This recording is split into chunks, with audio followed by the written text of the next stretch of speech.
With the year officially coming to an end now, something we always get at the end of the year is the mid-season finale, which is always the last episode of the year. There are exceptions, like whenever the last episode of the year is a crossover, that's not counted as a mid-season finale, and there's one season where even the episode before that can't be counted as a mid-season finale, and I'll get to that when we get to that later. But as of Crisis on Infinite Earths, which technically would be the mid-season finales of this year, but again, those episodes are not being counted since they're crossover episodes, but because of that event, because of the events of that crossover, there's well over the 20 seasons that the Arrowverse had last season. In fact, at this point, there's almost 50. However, I'm not counting any of those TV shows like Smallville, Lucifer, Titans, not only because the mid-season finale formula for some of those TV shows aren't exactly the same, but also, I can't really rank all of the seasons. I'm not really as invested in some of those shows. I haven't seen a lot of some of those shows, so at this point, I haven't seen a lot of the Arrowverse, so I'm only counting the main 5 shows in order to determine what a main Arrowverse show is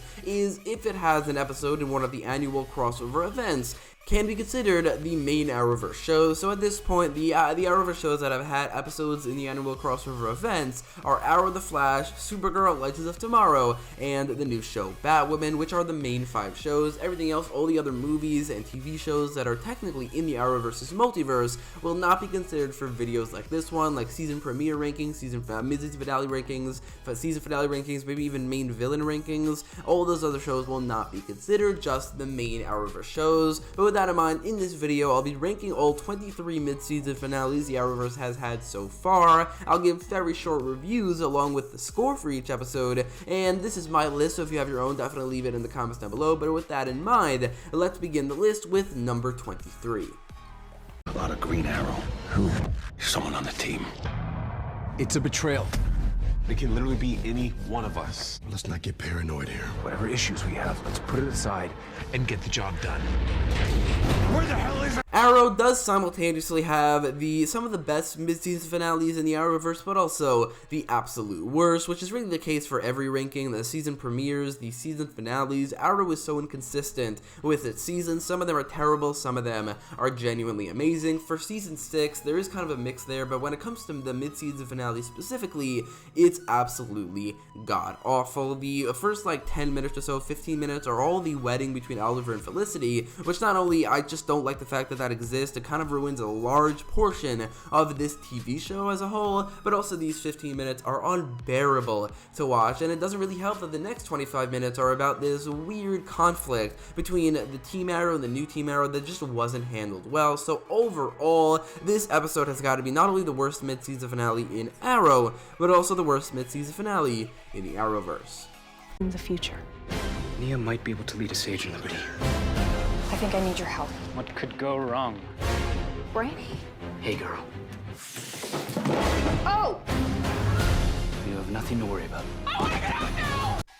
Supergirl's mid-season finales have this bad habit of just being incredibly forgettable, and this is no more apparent than in season 4. This season was not going well in the beginning, and it was only saved and actually made the best season of Supergirl because of Lex Luthor. But not only did he not debut yet in the season, but he didn't really factor into the story as of yet, or at least there wasn't even any mention of the character. This episode was incredibly forgettable. Agent Liberty didn't really help either. He wasn't exactly a great villain. The focus on Dreamer I don't think was good. The conflict with the president, those are really the only things I remember from the episode, and overall I don't remember liking this episode, so it's going to be one of the worst mid-season finales of the Arrowverse.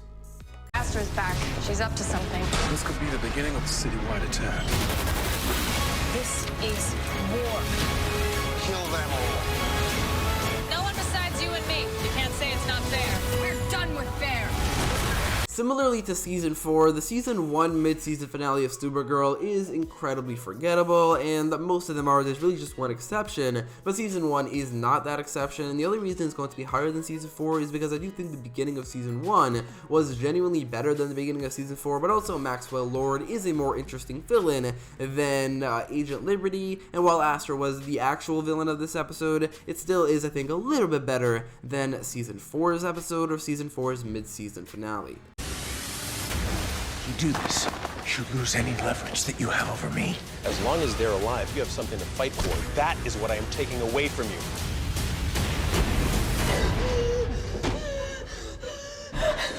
Like I said earlier, Arrow definitely has some of the best mid-season finales of the Arrowverse, but Arrow Season 4 is absolutely not one of them. This episode is not good. There is like one redeeming quality, and that's the ending, where Felicity was shot. It didn't really mean anything in the end, but still it was a good moment. However, the rest of the episode, not good. Damien Darhk was not a good villain in this episode. The tension really wasn't there, and a lot of what happened was pretty stupid. It is a part of Season 4, which is a large part of why it's going to be so low on the list, because that season is terrible, and basically every episode in that season is just not good. If you think you're a hero, you're crazier than I thought. We'll agree to disagree. Show yourself! Why are you doing this? Because it's time for you to die.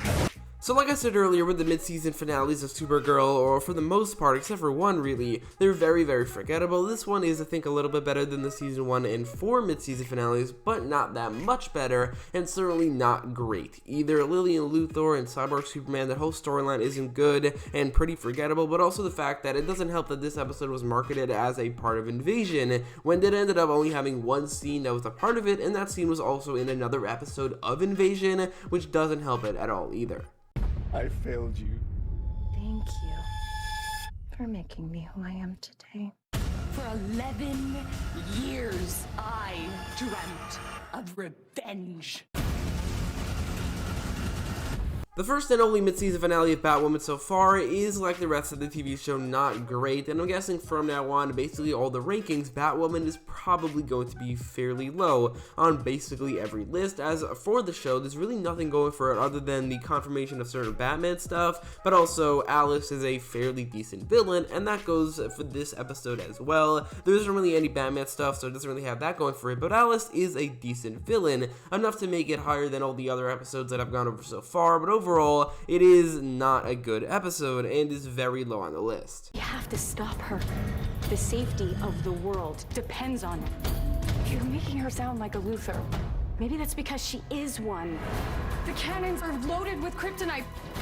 Mina, don't do this.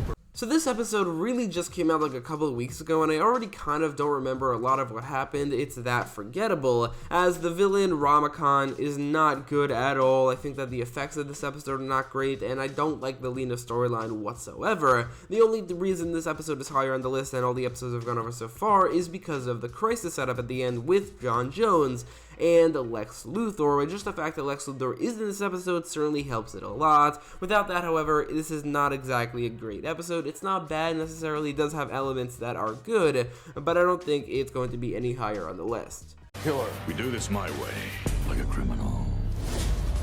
Hope they're ready for some action. Get him, boys.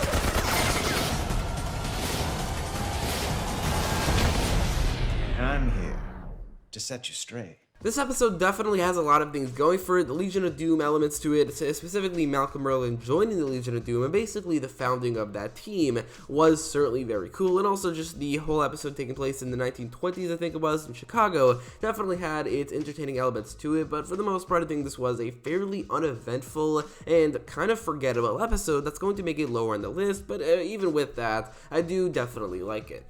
Reality is fractured. We need to find out what's wrong with this timeline. I'll fix it. Out of the way, sucker. Things are not as they say.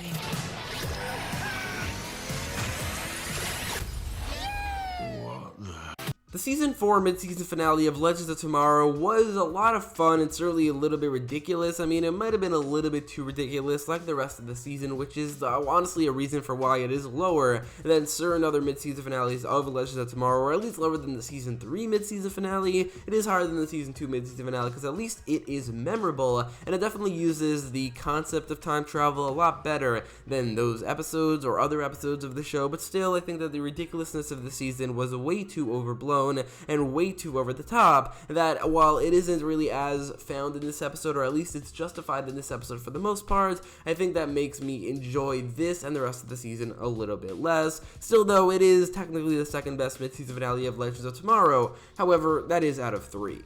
There is a war coming, and history needs you to be ready. We're dealing with some kind of blue god. Is that Martin? Our god hungers for battle! We are not letting America go Viking.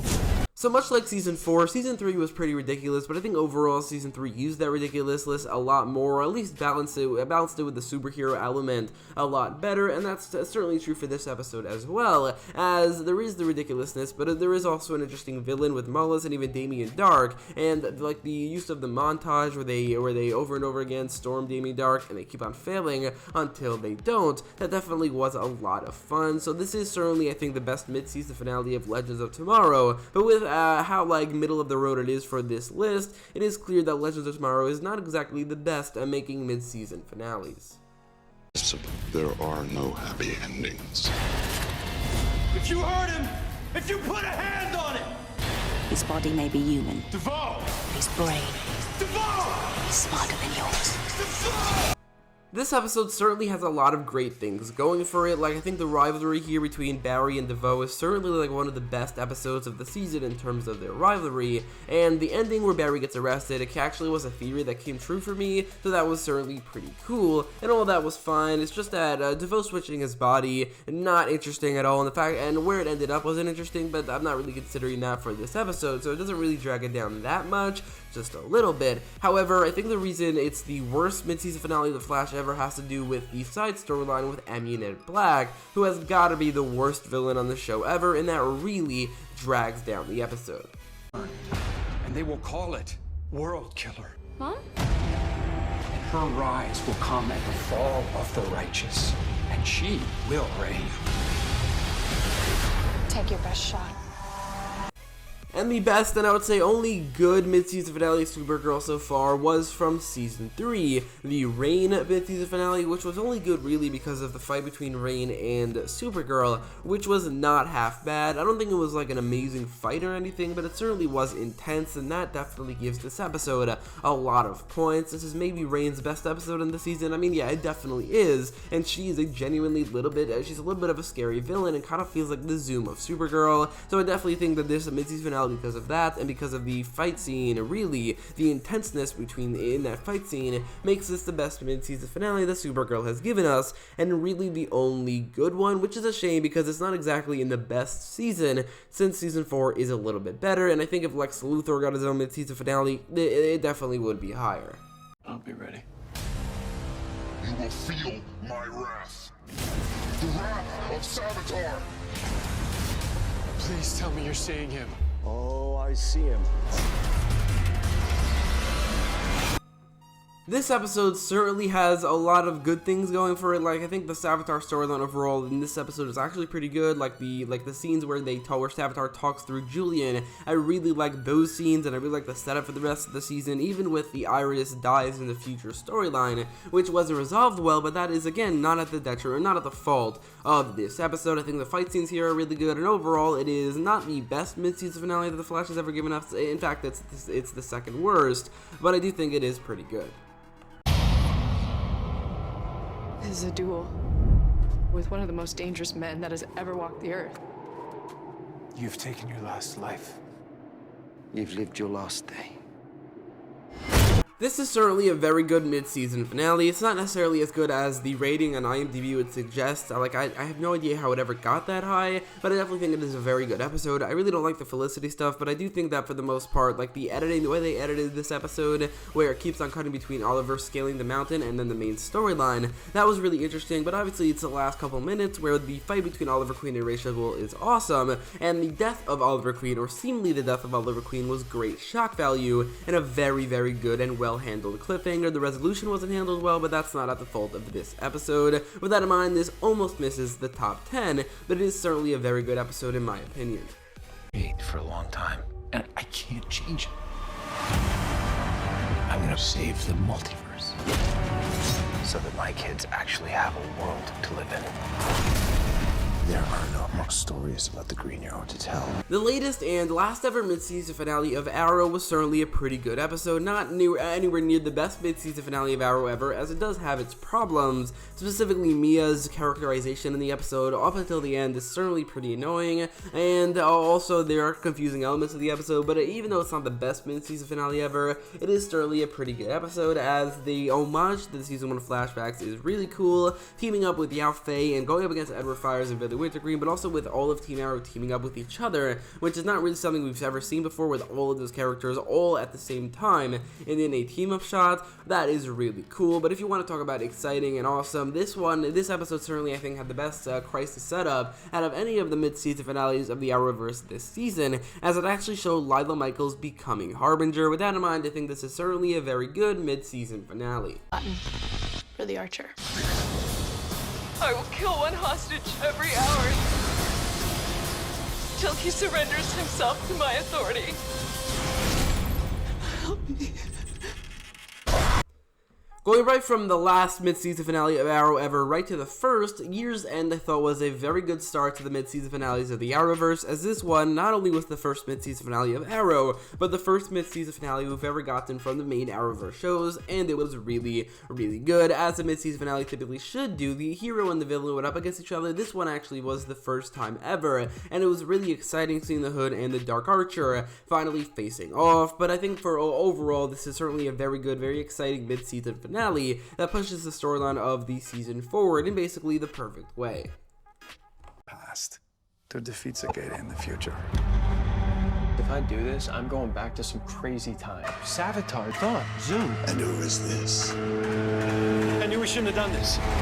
Things just got a lot more complicated. This episode was a mid-season finale, but also doubled as the 100th episode of The Flash ever, so it definitely had a lot to accomplish, but I think it did, for the most part, it did that well, where The Flash and XS go throughout their timeline, go to season 1, 2, and 3, and relive certain events. We get to see it from a different perspective, and I think it's really, really cool. I think that the reason it's going to be not higher in the list is because I really don't like how they handle Cicada here, where they have this whole plan to take him down, and it just doesn't work, which I think really, really bothers me for this episode, as it's kind of pointless. But other than that, it was great homage to The Flash. It's a great 100th episode, but maybe not necessarily a great mid-season finale, which is why, although it is fairly high on the list, it's not higher.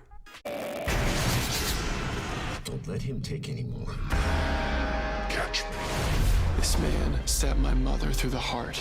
It is your destiny to lose to me, Flash. This is my fight. The first ever mid-season finale from The Flash was a very, very good episode, with the first confrontation between The Flash and the Reverse Flash being very exciting. There's a lot of intense moments. This episode also has a lot of iconic lines, like the most memorable of which is Reverse Flash saying, my goals are beyond your understanding, which is currently a meme on Reddit, so that's cool. But I think this episode has a lot of intense moments. Just the first confrontation between The Flash and the Reverse Flash is awesome, and also the reveal that the Reverse Flash is Harrison Wells, later revealed to be Eobard Thawne, was well done as well. Time for a real war on Christmas. Oh yeah. Derek, get him! It's official, Santa hates us. The second mid-season finale of The Flash ever, I think, was the best for a while, as this episode is just so much fun. It's the most cartoony, comic booky episode of The Flash ever, or at least one of the most, and it certainly pulls it off better than almost any other episode, with the Trickster and the Weather Wizard coming together, teaming up against The Flash on Christmas as well, and having this crazy plan, concocting this insane plan that actually makes sense. Not only that, but the fight scenes are great. This episode also has kind of an emotional element to it, with the introduction of Wally West, with all the build-up in this episode, in this season, with Iris and Joe reacting to the fact that Joe has a son and Iris has a brother. His introduction in the episode could not have been done better, so for the most part, this was my favorite mid-season finale of The Flash ever for a very long time. However, I think it recently was dethroned. Ramsey's spreading his infection. Barry? He's gone. That's not him. I'm not giving up on my husband. If you go out there, you could get infected. Flash, this isn't you. This was a two-parter between The Flash Season 6 Episode 7 and The Flash Season 6 Episode 8, both the mid-season finales, which I'm counting both of them because it is a two-parter and it's supposed to be connected, and this episode has so many things going for it. It's a two-parter, so it's like an 80-minute or 84-minute continued story that works so well. It's also got a kind of a doubles as a season finale for the Bloodwork storyline, but also it has the element of the crisis setup. The first episode is certainly the better of the two, as I gave it a 9.9 out of 10, while I gave the second episode a 9.7, but both episodes are really, really good. The first episode has amazing acting from Grant Gustin, like going through all these different scenes of Bloodwork trying to convince him to work for him, but also in the ending where he becomes Negative Flash or Dark Flash was really, really exciting. Even the side storyline with Iris as a reporter, which is what she should do, was actually not that bad at all. The second episode, where it focuses more on Barry as the Dark Flash, was actually really creepy, really scary for the most part, and obviously the debut of Ramsey Russo's Bloodwork form was so fun, and I think that he ended up being such an incredible villain, and one of the best villains on The Flash ever, not to mention that the final fight between The Flash and Bloodwork was really, really good. Then there's also the Crisis setup, all coming together to make the best mid-season finale we've ever gotten from The Flash, as it doubles kind of as a season finale. It's a two-parter because it's got the Crisis setup, Bloodwork is an amazing villain, and it's almost a perfect two-parter. Dead. Prometheus knows who we all are. He knows that I'm the Green Arrow. I know everything. Who you love, who you trust, who you've hurt. Evelyn, why? You probably already know this, but I love Season 5, and this is one of my favorite episodes of the season, only really behind Capuchon and Lian Yu, as this episode I think is just so amazing. I think the tone of this episode, like the dark tone, works so well for the structure and for the actual storyline. Prometheus, obviously awesome. While he wasn't unmasked yet as Adrian Chase, which made him even better, I still think that as a masked Prometheus, he was still a great villain with a creepy design, a creepy voice, and still a very good rivalry with the Green Arrow. I think the twists and turns this episode takes, like Oliver going up against Prometheus, but then Adrian, or Prometheus at the time, we didn't know he was Adrian, tricked Oliver into killing Billy, only for later for Laurel to debut, or Laurel to come back, which blew my mind the first time I saw it. And while that wasn't resolved well in Season 5, it did take a while, but I think that cliffhanger was resolved well all the way back, or all the way later in Season 8, with that Laurel, the Earth 2 Laurel ended up being the best Black and Arrow we've ever got. And while none of that means anything for this episode, I still think that that is something that this episode, even with the payoff from Season 5, ended up benefiting from. So overall, this episode I thought was perfect, or almost perfect. Really, the only thing I didn't like about it was Artemis, who her whole thing of betraying Oliver didn't really make much sense, because Oliver used to be a serial killer, she's working with a current serial killer, it just doesn't make any sense. But other than that, I think this is almost perfect. I think you're going. Ricardo Diaz broke into the prison. Stand down. I wonder what it's gonna be like going against the entire prison. I'm coming for you. The last time I made this video, I counted episode 8, which is titled Unmasked, as the mid-season finale of this season, but it is pretty clear that that was not what I was supposed to do. It was pretty clear that the SLABSIDE redemption, even though it's the third to last episode of the year, counting the crossover, and then episode 8 is the mid-season finale, as it is like the last temptation of Barry Allen, kind of the season finale to this prison storyline, and as that, it's absolutely amazing. The rivalry here between Oliver and Diaz is better than it's ever been in any episode. The fight scenes are absolutely amazing, and this storyline, the prison storyline, is one of the best storylines we've ever gotten from Arrow. The fact is that this episode focuses mostly on Oliver Queen and barely on anybody else, like outside of prison, I think was perfectly done. And while the ending where Oliver and Felicity kiss, obviously I wouldn't like that, it doesn't really take away from the episode very much, if at all, as this is almost a perfect episode, and it is still not the best mid-season finale of Arrow. I've been compromised. This guy, it's like he's not human. He's human. Well, then you can kill him. It's time you joined me. This episode is the second mid-season finale of not only Arrow, but the entire Arrowverse, and yet I don't think they've ever made an episode that is as good as this one, as this episode is practically, if not, it is perfect. The whole 3 ghost storyline is very, very well done, especially the Tommy Merlin ghost with this scene. That is one of the best moments in the entire season. I mean, this episode certainly has a lot of moments that are some of the best of the season, like that one, like Shadow's death, especially with how it connects to Slade's origin story, with Slade also being revealed as the main villain of the season, but also with his monologue, but obviously with also Barry being hit by lightning, which when I remember when it originally came out, it was legitimately chilling. It gave me chills because of what the implications were, and because this is the beginning of the Flash's origin story. All of that comes together to make, I think, the best mid-season finale of the Arrowverse ever. But anyway, let me know what your thoughts about all of the mid-season finales of the Arrowverse are in the comments down below. If you like this video, make sure to leave a like, share, and subscribe, and thanks for watching.